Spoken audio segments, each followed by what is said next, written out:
আমাদের অনেকেরই এমন অনেক স্বভাব রয়েছে। একবার ব্যর্থ হইছি তো কাজ ছাড়ছি। ওই কাজের প্রতি আগ্রহ এমনভাবে হারিয়ে ফেলি যে ওই কাজের নাম নিলেও পরে বিরক্তি চলে আসে। আমি এটাকে স্বাভাবিক বলবো।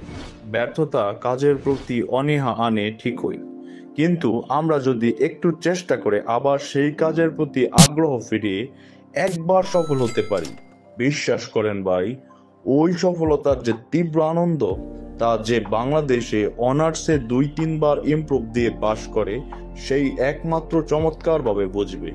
যাই হোক, তবে আজকে আমরা সফলতার গল্পের নায়ক হিসেবে আপনাদের সামনে যাকে উপস্থাপন করব, তিনি হচ্ছেন টমাস আলভা এডিসন। নিশ্চয়ই আপনাদের অনেকেই তার নাম শুনেছেন, আবার অনেকেই শুনেননি।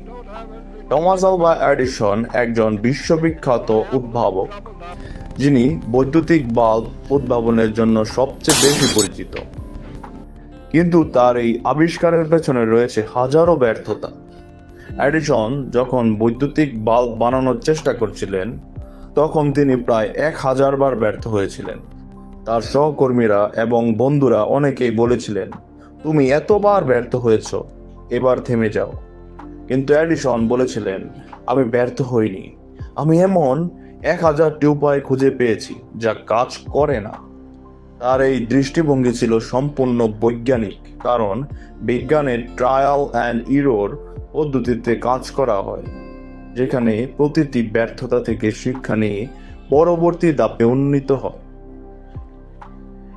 শেষ পর্যন্ত সেই 1000তম চেষ্টার পর তিনি সফল হন। আজকে আমরা যে বৈদ্যুতিক আলো ব্যবহার করি, তার ভিত্তি স্থাপন করেন এই মানুষটি।